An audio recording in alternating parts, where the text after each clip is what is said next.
Let's hear it for Dennis, everybody. Dennis!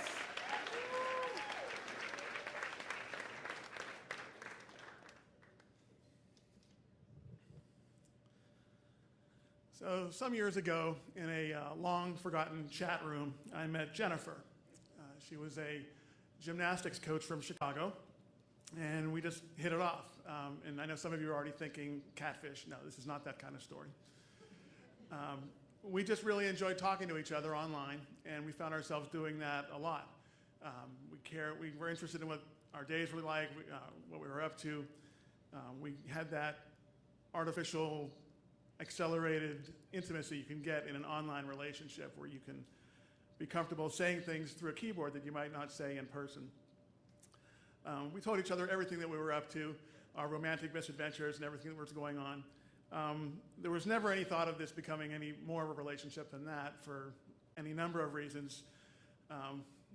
One of them being that around the time she met me, she also met a guy in real life in Chicago named Sam, who appeared to be a good guy. That was one part of the storytelling we didn't get to share too much with each other. She kept a little curtain of privacy over that, but he seemed to be a nice guy.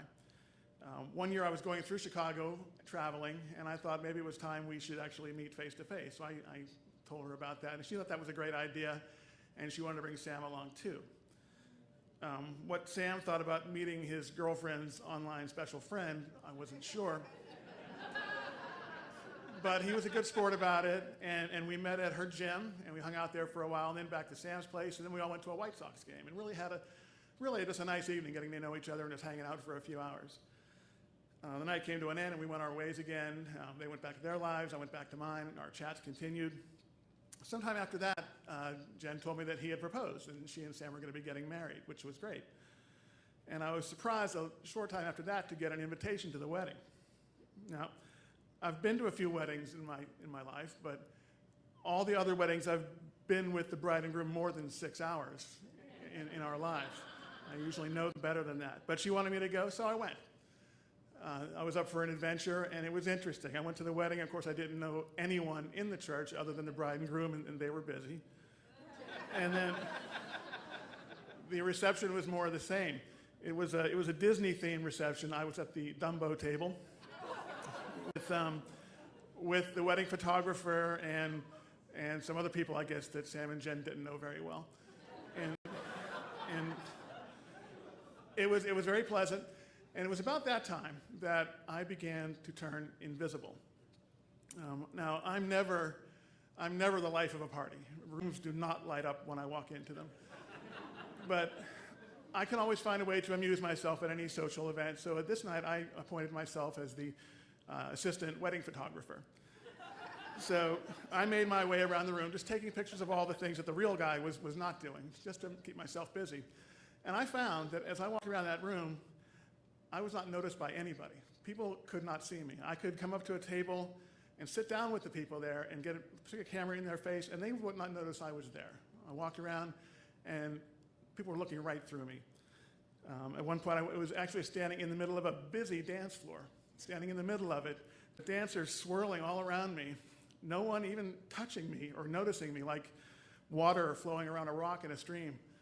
I was there, but I wasn't there.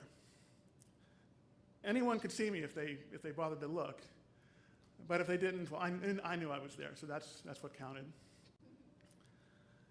The night came to an end. I went back outside and regained my form. We went on with our lives. Now, as Jen and Sam got on with their married life, the chats became less frequent, and they evolved into occasional emails between us, which would still catch each other up on what we were doing in our lives. And we followed each other on the new social media as they came along.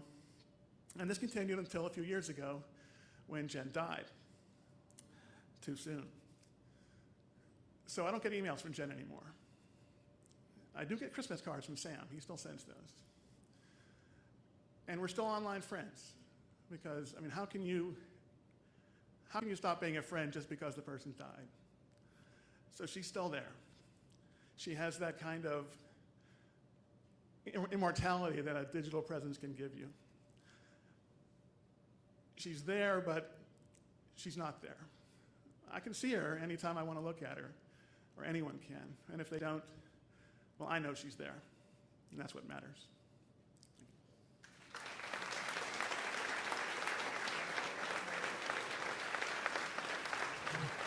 Dennis, everybody.